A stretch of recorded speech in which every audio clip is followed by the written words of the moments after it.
Welcome to Specview Secrets, the video tutorial series that helps you use Specview human-machine interface software with Watlow products. In this installment, you will learn how to add and format fields, add labels, add increment and decrement buttons, and add bar graphs. In this session, we use Specview with a configuration that was previously created by automatically detecting an EasyZone RM controller. If you've used this installation of Specview before, when you launch it, Specview will automatically prepare to open the last configuration you worked with, but it pauses at the Configurations Found dialog to allow you to make another choice. Click Stop Countdown to give yourself some time to look at the options. On the left is a list of all the existing configurations. Many of these are samples that came with Specview, and any configurations you have created also appear in the list. Select the configuration you want to work with and click Go Online Now. This configuration only has the graphical display window, or GDW, that was created by auto detection.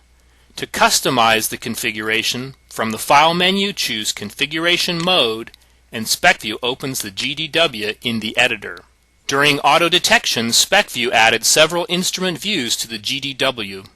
When you add items to a GDW, Specview puts them in the upper left corner, so the first thing to do is move the instrument views out of the way. Just click and drag them. To add a field that displays a parameter value on the GDW, click the button with the red V, which opens the variables list. The variables list includes all the instruments that are in the configuration. Click the plus symbol next to the instrument to access the parameters or variables it contains.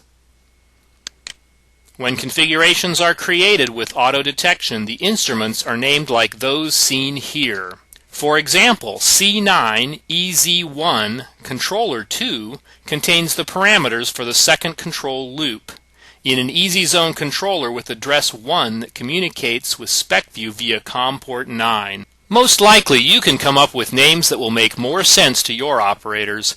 Let's change the name of the first control loop. Select it and click Properties, or just double-click it. Enter the new name in the Add Rename Instrument dialog and click Rename Only. Now let's add a field that shows the process value for control loop 1. Double-click it to add it to the GDW. Press the G key on the keyboard to group the field and label. Now you can move them around together. Press the U key to ungroup them if you want to format or make other changes to them. To change the label, double-click it and edit it in the Text Attributes dialog.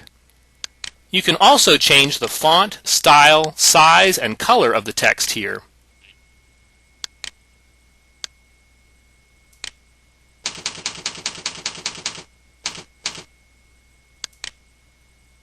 The three X's indicate where the variable's value is displayed. Double-click it to change its style.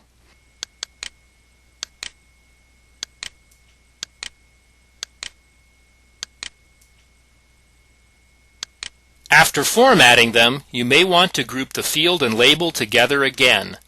Click and drag to select them and press the G key. You can add fields for any variables the operators need, but keep in mind that the fewer items a GDW displays, the faster it will open and update, and the easier it will be for the operator to find what he or she is looking for. Using buttons to increment and decrement the control loop set point can make it easier for operators than having to enter a numeric value on the keyboard. To do this, we will use a Specview user variable to add or subtract from the set point. In the variable list, click Show New to see the list of all the drivers that contain items you can manually add to a configuration. Expand Specview Variables, select Integer, and click Add Item. Give it a name and click OK. Set its value to 1. Click Show Defined to view the list of defined variables. Now if you look under Specview, User Variables, and Integer, you see the new variable there. To add buttons to increment and decrement the control loop set point, select the Button tool and click and drag where you want a button. Don't worry about being precise, you can adjust the size and position of the button later. Right-click to drop the Button tool and get the pointer tool back. Double-click the button you drew to open the Button Attributes dialog. Enter a new caption or select Bitmap and browse to locate a graphic for the button. I made these graphics in a basic paint program and saved them as BMP files. Under Action, choose Parameters Math function and set it to copy from Controller 1's closed loop set point. Add our user variable 1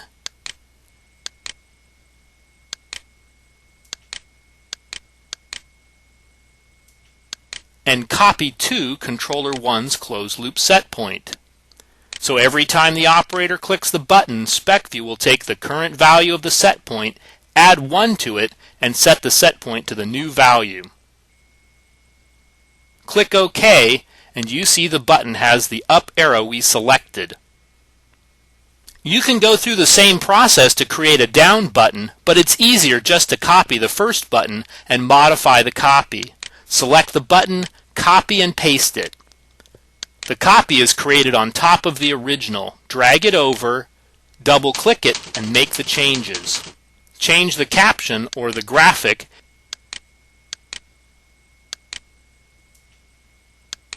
and change the math function from add to subtract.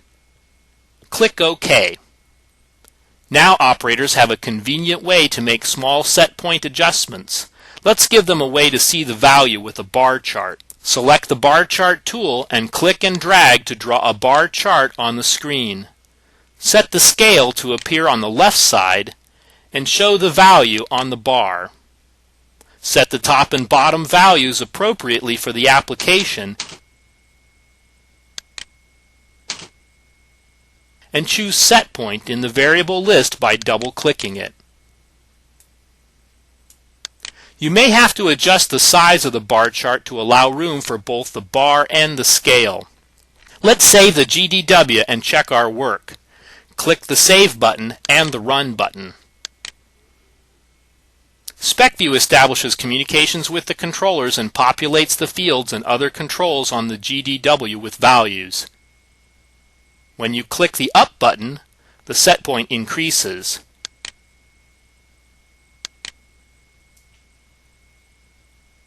The Down button decreases it. After you've tried everything, you will likely want to make improvements. Let's make it clear that the buttons and the bar chart are related to the set point.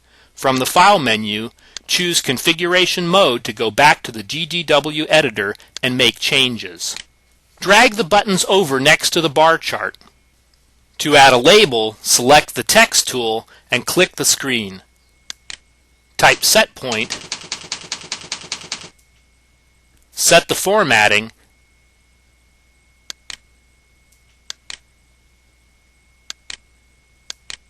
and click OK. Right-click to drop the Text tool and drag the text to where you want it.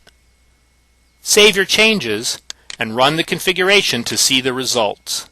Now that you've seen the basics of adding and formatting text, fields, buttons, and bar charts, you're on your way to creating useful and easy-to-use Specview configurations. We hope you found this installment of Specview Secrets helpful. We explore additional topics in other installments.